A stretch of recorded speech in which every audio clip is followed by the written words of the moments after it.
अस्सलाम वालेकुम Young's Capital family. Ali Haider हाजिर है आपके साथ एक न्यू शो में जिसका नाम है स्टॉक टॉक। स्टॉक टॉक का पर्पज़ क्या है और ये दूसरे पॉडकास्ट से कैसे डिफरेंस होगा, इसके बारे में हम जानते हैं यंग कैपिटल के रूह रवा डॉक्टर फ़रूक हैदर साहब से। Thank you so much Ali other, आपने मुझे मौका दिया। देखें जी, जैसे कि आपको पता है यंग्स कैपिटल हमेशा कोशिश करता है कि आउट ऑफ द बॉक्स कोई ऐसे सोल्यूशन लाए जिससे हमारे रिटेल इन्वेस्टर और यंग कैपिटल फैमिली है उन्हें कोई ना कोई एजुकेशनल और लर्निंग प्लेटफॉर्म प्रोवाइड हो। तो इसी सिलसिले में हमने कहा क्यों ना कोई ऐसा शो लेके आएँ जिसके अंदर हम इकोनॉमी की डिस्कशन करें, हम future perspective of stock market, मुख्तलिफ कंपनीज़ के बारे में डिस्कस करें, उनके रिज़ल्ट्स कैसे आने हैं और कैसे आ चुके हैं। इसके लिए हम ओपन प्लेटफॉर्म ये बना रहे हैं। आप में से हर एक को अलाउ है कि अगर कोई इसका पार्ट बनना चाहता है, इसे होस्ट करना चाहता है या कोई एनालिस्ट आके अपनी रिसर्च शेयर करना चाहता है तो दे आर ओपन, वो हमारी टीम से रब्ता करे तो आके वो अपनी रिसर्च वाईसी फैमिली के साथ शेयर करे। तो उम्मीद है कि इंशाल्लाह ताला, आज तो फर्स्ट एपिसोड है, इसमें तो जस्ट इंट्रोडक्शन है और इंशाल्लाह ताला इसे जब लेके चलेंगे और सिस्टमेटिक करेंगे और आपको ज़रूर इससे फ़ायदा होगा, जैसे यंग्स कैपिटल की हर चीज़ से आपको फ़ायदा होता है। वैसे तो मेरे पास बहुत क्वेश्चन हैं, लेकिन पहला क्वेश्चन मैं आपसे ये करना चाहूँगा कि जो ये लास्ट वीक एंड हुआ है, इस पे मार्केट ने कैसा परफॉर्म किया, और जो ये ब्रोकर फेवरेट होते हैं लो प्राइस स्टॉक्स जिन्हें पेनी स्टॉक्स कहा जाते हैं, इनमें हमें बहुत एक्स्ट्रा ऑर्डिनरी वॉल्यूम देखने को मिला है। क्या कोई फंडामेंटल चेंजेस भी आई हैं इन स्टॉक्स में कि जो इसकी रीज़न बनी है, और ये ब्रोकर्स फेवरेट क्यों है? और दूसरा, ये जो रोल ओवर वीक है, रोल ओवर वीक में आमतौर पर सेलिंग प्रेशर देखा जाता है, लेकिन हमने मार्केट में पिछले वीक बुलिश मोमेंटम ही देखा है, इसकी क्या रीज़न है? देखिए जी, ये बड़ा अच्छा क्वेश्चन है। लास्ट वीक मार्केट ने अपना बुलिश मोमेंटम कंटिन्यू किया विद रिकॉर्ड वॉल्यूम्स। आपको कंजेक्टिव 3-4 दिन से 1 बिलियन प्लस का वॉल्यूम देखना है। अगर मैं आपको पिछले 6 मंथ्स की बात करूं तो हमारा एवरेज वॉल्यूम स्टॉक मार्केट का 600 मिलियन, जबकि हमने इस एवरेज वॉल्यूम को ना सिर्फ 2x बीट किया है बल्कि एक दिन तो 1 बिलियन 71 करोड़ का वॉल्यूम लगा, जो बड़ा ज़्यादा वॉल्यूम है। वॉल्यूम देख के तो यही लगता है कि हर चीज़ बड़ी ठीक जा रही है और फंडामेंटली चीज़ें ठीक भी हैं। अगर आप लास्ट वीक की बात करें तो हमारा फॉरेन रिज़र्व इंक्रीज़ किया है, हमारी इन्फ्लेशन कम हुई है, इंटरेस्ट रेट को स्टेबल रखा गया है, और उसके अलावा जो डिप्लोमेटिक फ्रंट्स पे हमारी डील्स हुई हैं, ख़ास तौर पे सऊदी अरेबिया वाली डील। अब सऊदी अरेबिया की deal is not just a defence deal, ये पाकिस्तान की इकॉनमी में फंडामेंटल काफ़ी चेंजेस लेके आएंगी। उसके साथ साथ ये जो हमारे यूएस के साथ 1971 के बाद जो सबसे स्ट्रॉन्गेस्ट टाइज़ हैं वो अब यूएसए के साथ बन रही है कि यूएस से अपना बहुत बड़ा स्ट्रेटजिक जो पार्टनर था इंडिया, उसे बाईपास करके पाकिस्तान के साथ अपने लाइजन बना रहा है। तो जो स्टॉक मार्केट का इन्वेस्टर है वो इस चीज़ को इस तरह फ्यूचर फारवर्ड सिंग या फ्यूचर फारवर्ड वो अप्रोच से इस तरह देख रहे हैं कि जब ये सारी चीज़ें ट्रांसलेट होंगी इनटू इकोनॉमी तो बड़ी अच्छी चेंजेस आएंगी।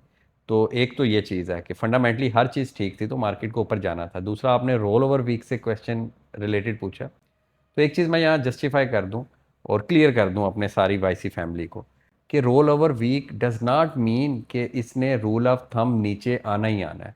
रोल ओवर वीक एक फिनोमिना है जो कभी हो सकता है और कभी नहीं हो सकता। For example, roll over week होता क्या है?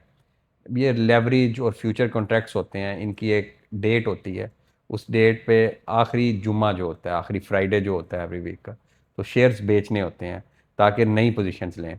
तो लोग कहते हैं कि अब आप एक हफ़्ता पहले भी बेच सकते हैं, उससे पहले भी बेच सकते हैं, कभी भी बेच सकते हैं, लेकिन आपने एक दफ़ा पोजीशन को रोल ओवर वीक की पोजीशन को स्केयर ऑफ करना होता है और दोबारा आपने चीज़ें बाय करनी होती है। तो इस दफ़ा लोगों ने साथ साथ प्रॉफिट टेकिंग की, साथ साथ लेते गए। तो अगर आप पिछले 10 माह में भी देखेंगे तो सिर्फ 6 दफ़ा नेगेटिव हुआ है रोल ओवर वीक में मार्केट क्लोज और 4 दफ़ा पॉजिटिव हुई है। तो ये एक तो बुलिश मोमेंटम की कंटिन्यूशन। अब पेनी स्टॉक की तरफ आ जाते हैं। पेनी स्टॉक में बड़ा एक्स्ट्रा ऑर्डनरी वॉल्यूम लगा है, खास तौर पे के ई एल, सनर्जी, इनमें बड़ा एक्स्ट्रा ऑर्डनरी है। देखें, एक फिनोमिना को समझें। स्टॉक मार्केट के अंदर 40% नए अकाउंट्स लास्ट 2 साल के अंदर आए हैं। 2 साल से हम बुलिश मोमेंटम में। तो ये जो सारे लोग आए हैं, आप जितना मर्जी समझा लें अभी कि जी पेनी स्टॉक स्टक कर देता है, अब इन ये सिर्फ देख रहे हैं 2 साल की पिक्चर। इन्हें सिर्फ ये नज़र आ रहा है कि सनर्जी 7 रुपये से 9 रुपये पे चला गया। इन्हें ये नज़र नहीं आ रहा कि 3 साल पहले, 4 साल पहले सनर्जी 34 रुपये से आया। किसी को ये नज़र अभी नहीं आएगा कि हैस्कोल 250 से 15 रुपये पे आया या 250 से 3 रुपये पे आया। ये जो 40% अकाउंट है, इनको यही यूफोरिया, यही FOMO, fear of missed opportunity है कि ये 13 रुपये से ऊपर जा रहा है। ठीक है, 13 रुपये से ऊपर जा रहा है, विदाउट एनी लॉजिक जा रहा है बाय द वे, टेक्निकली आप देख सकते हैं, लेकिन फंडामेंटली मुझे हाईस्कॉल में कोई ऐसी ड्रास्टिक चेंज मटेरियलाइज होते हुए नज़र नहीं आती। इनकी मैनेजमेंट से भी काफ़ी गिले शिकवे हैं, इन्होंने काफ़ी चीज़ों को पहले छुपाया था, और अगर ये शेयर में वॉल्यूम आ रहा है तो इट डज़ नॉट मीन कि इसमें कोई फंडामेंटल चीज़ चेंज हो रही है। सिनर्जी के मामले में मैं आपको ये ज़रूर कहूँगा कि सिनर्जी में कुछ फंडामेंटल चेंजेस हैं, इसे लॉन्ग टर्म रख भी सकते हैं आप फॉर 2x। उसकी ये है कि अमेरिका से जो ऑयल की डील, दूसरी कंसाइनमेंट भी इन्होंने अप्रोच किया है अमेरिकन को, और उसके अलावा रिफाइनरी में ओवरऑल गवर्नमेंट बड़े सीरियस नोट पे ये सोच रही है कि जो काफ़ी डिले इनकी कुछ रिफॉर्म्स थी, sale tax related, brown field, green field related, तो वो जो चीज़ है वो ऐड ऑन होगी, जिसमें रिफाइनरी सेक्टर बेनिफिशरी हो सकता है, और काफ़ी अरसे से रिफाइनरी सेक्टर ने सही तरह परफॉर्म भी नहीं किया। तो सिनर्जी में वॉल्यूम जस्टिफाइड कह सकते हैं, और इसे आप लॉन्ग टर्म होल्ड भी कर सकते हैं, not more than 10% of your portfolio, 5%, 4% portfolio में, और फ्री मनी आप इसमें इन्वेस्ट कर सकते हैं। अब बात करते हैं बाकी शेयर्स की, तो मैं अभी भी कहूँगा कि मार्केट जितनी मर्जी बुलिश है, हर रोज़ आपकी 50 कंपनीज को अपर कैप भी लगती हैं, 20 कंपनीज को लोअर कैप भी लगती हैं, लोग पैसा कमाते हैं, ये आपकी अपनी वैल्यूज़ हैं। ब्रोकर्स ये जो नए 40% वाले अकाउंट्स हैं, इनको बार बार इसी चीज़ का दिखाते हैं। स्पेसिफिकली मैं ब्रोकर्स नहीं कहूँगा, आजकल व्हाट्सएप पे ग्रुप्स हैं, गुरुज है, और मुख्तलिफ चीज़ें हमें नज़र आती हैं, कैप कभी आ रही होती है, कभी रॉकेट बना नज़र आ रहा होता है। तो ये सारी चीज़ें एक पार्ट ऑफ और एक ब्यूटी ऑफ मार्केट है। 40% जो नए अकाउंट हैं, ये जब फंसेंगे फिर कहेंगे मार्केट अच्छी जगह नहीं है, मार्केट में सिर्फ बड़े प्लेयर्स कमाते हैं, और कुछ हमारा माइंड ऐसा हो जाता है ना कि एक बंदे ने मुझे मीज़ान बताया, मीज़ान तो 400 का शेयर है, 1 लाख में 400 के कितने शेयर आ जाएंगे, ये तो 2500 शेयर आएंगे। जबकि एक बंदा मुझे 4 रुपये का कोहिनूर स्पिनिंग बता रहा है, तो वो तो 25,000 शेयर आ जाएंगे। तो हमारा माइंड में कैलकुलेशन स्टार्ट हो जाती है कि 25,000 multiply by 4 is equal to 1 lakh. तो अब मेरा 1 रुपया ऊपर होगा तो मुझे 25,000 बच जाएंगे, जबकि मीज़ान 1 रुपया ऊपर जाएगा मुझे 2,500 बचेगा।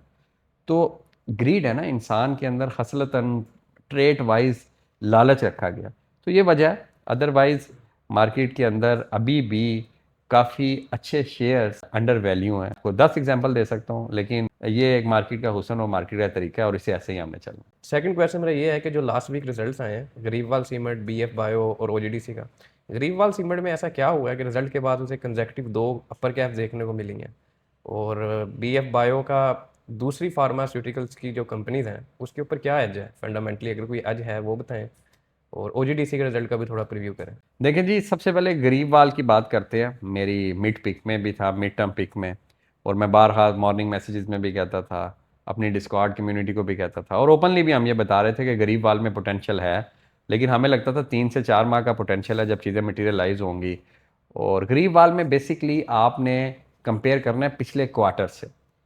रिजल्ट्स जब आते हैं अमूमन हम 9 मंथ की देख रहे होते हैं, 1 ईयर की देख रहे होते हैं, लेकिन गरीबवाल में पिछले 6 माह में बड़ी चेंजेस आई थी। एक चेंज ये आई है कि वो इम्पोर्टेड कोल से कोल मिक्सचर में चले गए, जहां उन्हें कोल की प्राइस बड़ी सस्ती मिलना शुरू होगी। जब भी आप सीमेंट सेक्टर का एनालाइज करें तो आप ये देखें कि जो सीमेंट जिसमें मैं इन्वेस्ट कर रहा हूँ, वो एनर्जी के लिए कौन सा कोल यूज़ करते हैं, इम्पोर्टेड कोल या लोकल कोल, या बलूचिस्तान का कोल, या अब गरीबवाल के इर्द गिर्द जो कोल है वो उसे 16,000 पर टन मिल रहा है, जबकि अगर वो बलूचिस्तान से मंगवाते हैं तो उन्हें वो 27,000 मिलता है। तो ये ह्यूज डिफरेंस आ जाता है। ये चीज़ उसके ग्रॉस प्रॉफिट में डिपेक्ट हुई। प्लस गरीबवाल ने 23 मेगावाट का सोलर इंस्टॉल किया, प्लस उसकी लॉजिस्टिक में बड़ी इंपॉर्टेंट रोल है। लॉजिस्टिक वाइज इस तरह कि गरीबवाल की जो मार्केट है रावलपिंडी की, सरगोदा साइड की, वहाँ गरीबवाल जब जीटी रोड से अपनी सीमेंट बेचता है तो उधर एक्सल वेट जो होता है गाड़ियों का, पाकिस्तान में ना मुख्तलिफ हाईवेज़ मोटरवेज़ के लिए स्पेसिफिक एक्सल वेट है, ख़ास तौर पे मोटरवेज़ के लिए, कि अगर 10 टन की गाड़ी है तो उस पर 10 टन ही सीमेंट जाना है। जबकि बेस्ट वे को, DGKC की, इनकी मार्केट लाहौर या सेंट्रल पंजाब है, तो इन्होंने मोटरवे के थ्रू जाना है। जबकि गरीबवाल ने अपनी मार्केट को पिंडी रखा है, तो वो जीटी रोड से जाता है, तो उधर आप वायलेशन भी कर सकते हैं। 10 टन की गाड़ी पे आप 13 टन का लोड भेज देते हैं। तो इस तरह के एडवांटेजेस, ये तो अनऑफिशियल एडवांटेजेस हैं, लेकिन जो मेन एडवांटेज था वो उन्होंने ग्रॉस प्रॉफिट मार्जिन जो अपना इंक्रीज़ किया वो। जिसकी वजह से इसकी पीई री रेट होगी और इन्वेस्टर ने देखा है कि आगे फ्यूचर में इसमें पोटेंशियल है तो बाइंग आई है नहीं। मेरा पर्सनल मिड टर्म टारगेट और यंग्स कैपिटल का भी मिड टर्म टारगेट 71 रुपीज़, जो ऑलमोस्ट हमने अचीव कर लिया अल्हम्दुलिल्लाह विद इन 11 डेज। अब दूसरी साइड पे आप बी एफ बायो की बात कर रहे हैं। देखिए बी एफ बायो की जो चीज़ है उसमें थोड़ी सी मुझे कंसर्न्स है। बी एफ बायो फेरोसन ग्रुप की कंपनी है, फेरोसन रिसर्च में one of the top company इन पाकिस्तान, लेकिन ये एग्जीक्यूशन और मार्केटिंग के मामले में ये बड़ी पीछे रह जाती है।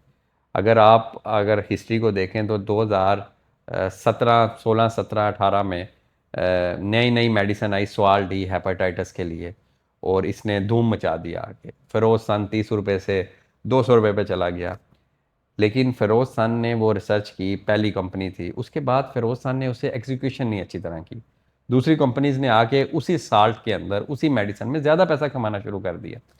तो इसी तरह बी एफ बायो के ग्रॉस मार्जिन भी कोई बड़े ड्रास्टिकली इंक्रीज़ नहीं किए, लेकिन फिर भी अगर करंट चीज़ों के साथ भी मैं इसकी वैल्यू देखूं तो इसकी fair value D C F method के थ्रू कुछ स्पेसिफिक कांस्टेंट रख के तो 200 के आसपास तो नज़र आती है। और मिड टर्म में या मैं शॉर्ट टर्म भी अगर आपको कहूँ तो 160 के ऊपर ये अच्छी बाइंग बनती है फॉर 185 फॉर 90। चले आपने ओ के बारे में पूछा है तो ओ का और सारी एक्सप्लोरेशन कंपनीज का ओवरऑल रेवेन्यूज़ कम हुए हैं। उसकी रीज़न थी इनका डायरेक्टली रेवेन्यू डॉलर बेस्ड होता है कि इंटरनेशनल ऑयल प्राइसेस, तो इंटरनेशनल ऑयल प्राइसेस इस क्वार्टर में कोई ज़्यादा अच्छी मूव नहीं की। अगर पूरे फाइनेंशियल ईयर में भी देखें तो काफ़ी डाउन रही हैं इंटरनेशनल प्राइसेस, जिसकी वजह से इसके रेवेन्यूज़ पे डायरेक्ट इफेक्ट आया, लेकिन ये एक्सपेक्टेड इफेक्ट था, ये कोई अनफॉर्चुन चीज़ नहीं। दूसरी साइड पे अगर आप एक्सप्लोरेशन कॉस्ट देखें वो ओवरऑल इंक्रीज़ हुई है, तो ये दो चीज़ों की वजह से ओवरऑल इसके रेवेन्यूज़ थोड़े कम हुए हैं और अर्निंग पर शेयर पे इफेक्ट आया। अदरवाइज ओ इज़ गुड और ओ के कैश फ्लो अच्छे हो रहे हैं, plus circular debt on the verge of disbursement है।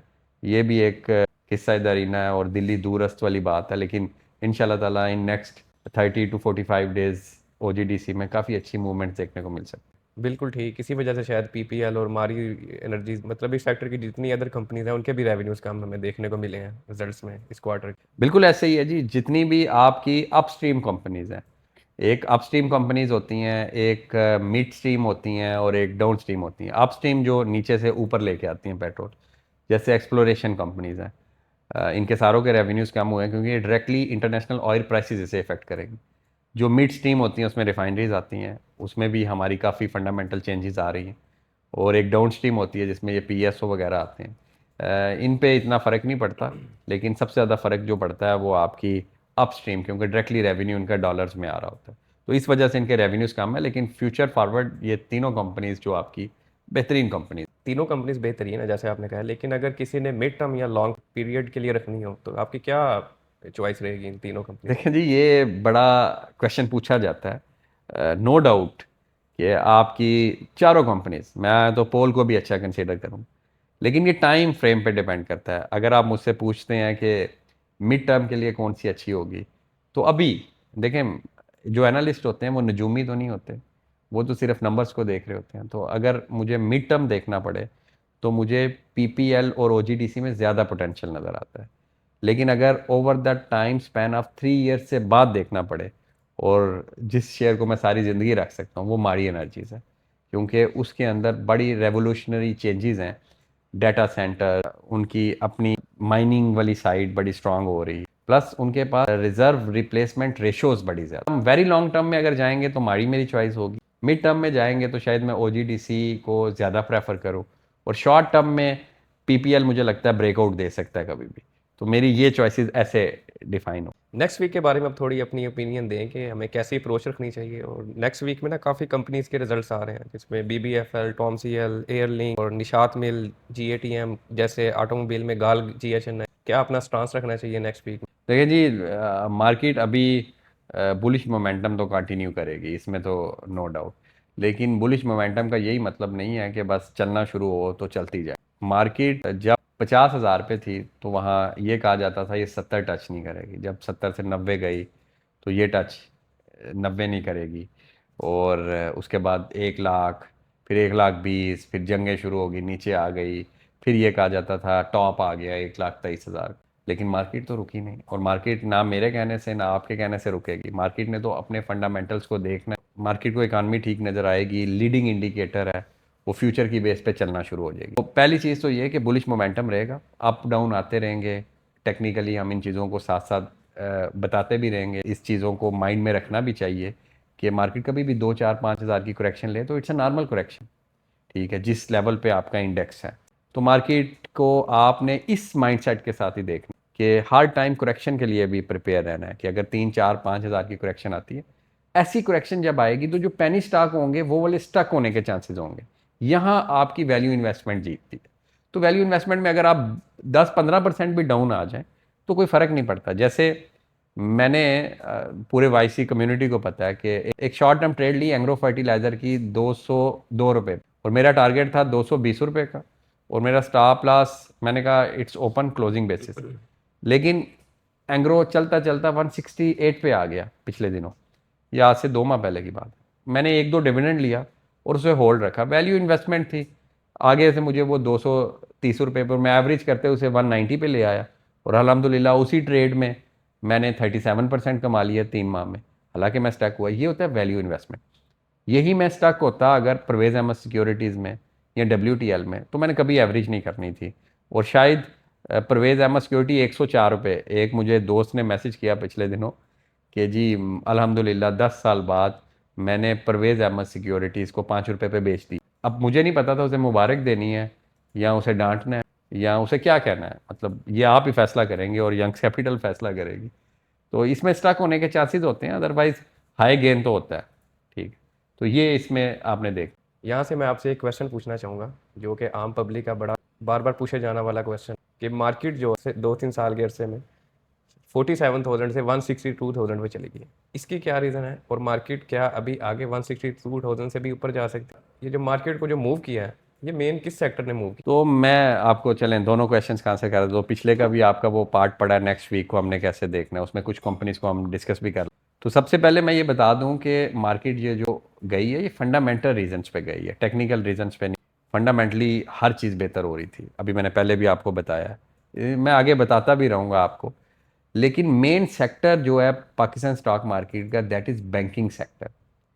25% जो टोटल फ्री फ्लोट आपकी स्टॉक मार्केट का वो बैंकिंग सेक्टर में, और बैंकिंग सेक्टर के हाली बैंकिंग सेक्टर का 20,000 पॉइंट आपकी मार्केट को मिले, सीमेंट सेक्टर का 7,000 पॉइंट, 6,000 पॉइंट तो हाली UBL ने दिया स्टॉक मार्केट को, आप ये देख लें।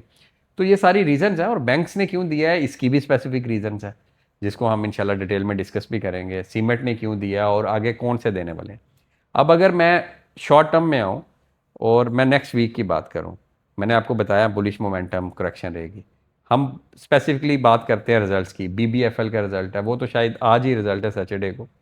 BBFL के रिजल्ट में मैं इंटरेस्टेड होऊंगा कि मैं इसके ग्रॉस प्रॉफिट्स को देखूं कि क्या इसके ग्रॉस मार्जिनस 15% से इंक्रीज़ होकर 20 की लाइन में जाते हैं, क्योंकि मुझे पता चला था और मेरी मैनेजमेंट से इस सिलसिले में बात भी हुई थी कि उनका सोलर लगा है, उन्होंने अपना कैश फ्लोस को ठीक किया या नहीं, क्योंकि वो कॉरपोरेट से कंज्यूमर साइड पे आ रहे थे। तो ये चीज़ें देखनी पड़ेंगी। जबकि गाल और GHNI में मैं बड़ा पॉजिटिव हूँ। वो इस सेंस में मैं पॉजिटिव हूँ कि उनके जो नंबर्स जैक के मार्केट में हैं और जो डीलर से पता चल रहे हैं वो इन थाउजेंड्स हैं, और अब वो नंबर्स कितने ट्रांसलेट होते हैं इनटू रिपोर्ट्स ये क्वेश्चन होगा। लेकिन उसके बावजूद मैं गाल की अर्निंग को 70 से 80 रुपीज़ पर शेयर होता देख, अगर हम लोग बहुत कंजर्वेटिव नंबर्स देखें तो हमें 70 से 80 के दरमियान अर्निंग पर शेयर मिल सकती है गाल में। और अगर उतनी अर्निंग हमें मिल जाती है तो इसकी P एडजस्ट होते होते 700 से 800 के दरमियान में अगर इसका रेट चला जाए तो ये एक जस्टिफाइड रेट होगा गाल के लिए।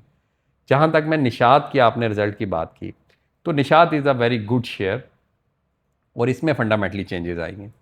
पावर कंपनीज़ के जो एग्रीमेंट्स नए गवर्नमेंट के साथ होने की बातें शुरू हो गई हैं, इसमें निशात बड़ा बेनिफिशरी होगा। उसके अलावा निशात ने ये जो ऑटोमोबाइल सेक्टर में इंटरेस्ट, मैं आपको ये एक चीज़ अपनी नॉलेज मुझे लगता है और अपनी कैलकुलेशन की, Nishat will be next lucky. ये होल्डिंग कंपनी बन गई है, पहले भी होल्डिंग कंपनी थी, इसके पास होल्डिंग DGKC की भी थी और भी निशात ग्रुप्स की पावर प्लांट्स की। अब ये ऑटोमोबाइल्स भी आ रहा है, तो मेरे ख्याल से निशात का मिड टर्म टारगेट इज़ 220 और लॉन्ग टर्म ये 350 भी क्रॉस करे तो मुझे हैरानी ये, और इसके रिजल्ट की एक्सपेक्टेशन भी इस दफ़ा काफ़ी अच्छी है क्योंकि DGKC से भी इसे डिविडेंड आएगा, पावर कंपनी से भी इनको कुछ ना कुछ ग्रोथ मिलेगी, जो पुराने इनके रिसीवेबल्स थे वो मिले थे कुछ।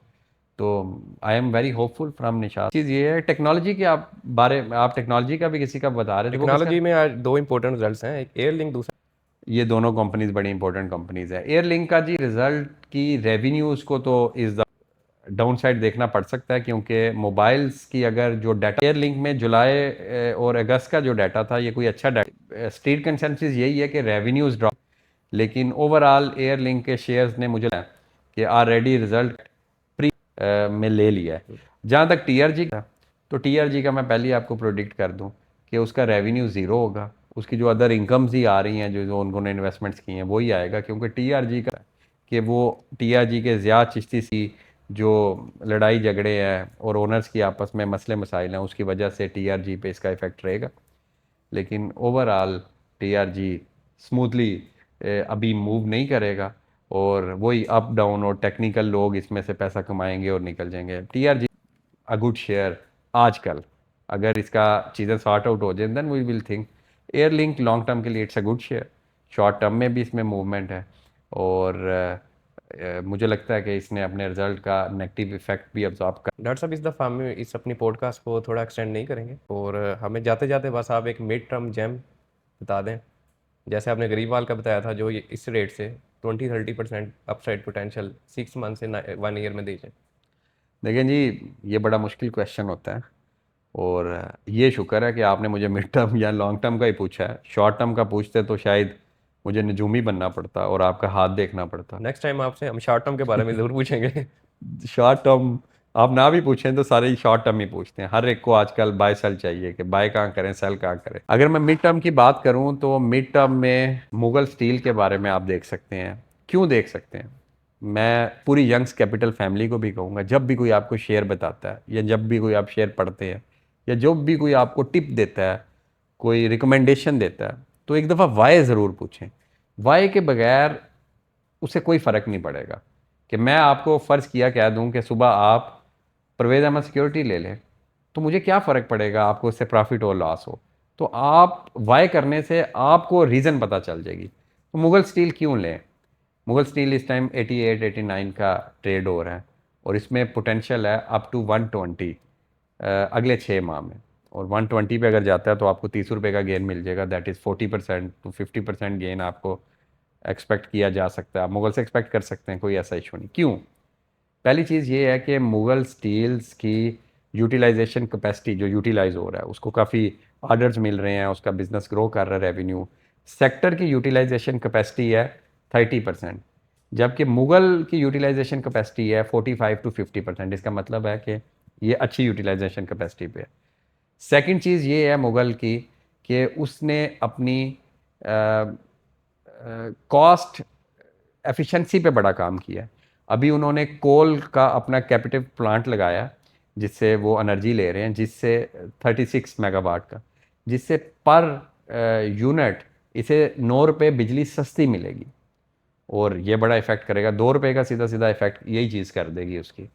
उसके बाद जो सबसे फंडामेंटली चेंज आया है, मुगल वाहिद आपके पूरे स्टील सेक्टर में ऐसा शेयर है जिस शेयर के अंदर स्टील के साथ कापर भी इन्वॉल्व है, कापर बिजनेस में भी ये एंटर है। अब कापर बिजनेस में जब ये एंटर हुए तो 25% रेवेन्यू कापर से आ रहा है, लेकिन उससे जो प्रॉफिटेबिलिटी है उसमें 50% चेंजेस आ रहे हैं। तो हम एक्सपेक्ट कर रहे हैं मुगल 2 रुपये से अर्निंग पे 11 रुपये पे, और उससे अगले साल 2027 में ये 13-14 रुपये पे भी जा सकता है या शायद इससे भी ज़्यादा। तो ये सारी चीज़ें प्लस आपकी थोड़ी सी एक्टिविटी इंक्रीज़ हुई है कंस्ट्रक्शन की। फ्लड के बाद आपके 16,000 से ज़्यादा घर तबाह हुए हैं, 280 ब्रिजेस आपके इफ़ेक्ट हुए हैं रिपोर्ट के मुताबिक NDMA के, और काफ़ी बिल्डिंग्स को इफ़ेक्ट हुआ है। तो इस सारी चीज़ों में रिबार्स की ज़रूरत पड़ती है जिसे आप सरिया कहते हैं। तो मुगल सबसे बड़ा प्लेयर है आपका रिबार्स का पाकिस्तान में। तो ये सारी चीज़ें इसके लिए पॉजिटिव हैं। तो मुझे लगता है कि मुगल कैन बी बॉट और ये 120 का पोटेंशियल दिखा सकता है। Although this is not a buy sell recommendation, आप इस पर अपनी रिसर्च करें, मैं मुगल की आपको थोड़ी सी चीज़ें बताई हैं। उसके अलावा मुगल कापर में और कापर के इंटरनेशनल रेट्स कम हुए हैं, ये एक चीज़ आपने रखनी है, इससे प्रॉफिटेबिलिटी को फ़र्क पड़ेगा। यहाँ मैं आपको एक इंटरेस्टिंग इन्फॉर्मेशन भी बताऊँ जो आपको क्वांटम बताएगा। दुनिया में याद रखिएगा, जब भी स्टील की बात होगी तो सबसे बड़ी मार्केट आपकी होगी चाइना। क्या आपको पता है कि पाकिस्तान पूरे साल जितने सरिये बनाता है, रीबार्स, पूरे साल चाइना 1 घंटे में उतने बनाता है। यानी इतना बड़ा चाइना का क्वांटम है अबाउट ये। This is just a information कि वाईसी फैमिली को थोड़ी सी नॉलेज भी मिलता रहे। बहरहाल मूविंग फॉरवर्ड, मुगल मेरी एक चॉइस होगी, आप इसे मिड टर्म रख सकते हैं for 3 to 6 month, for target 120। 97 98 पर टेक्निकली इसकी रेजिस्टेंस है, फिर 104 5 पे इसकी टेक्निकली रेजिस्टेंस है। And this is a thing. Thank you so much doctor साहब, आपने अपना कीमती टाइम हमें दिया। आज ये पहला एपिसोड था इसलिए हमने आपका कम टाइम लिया है।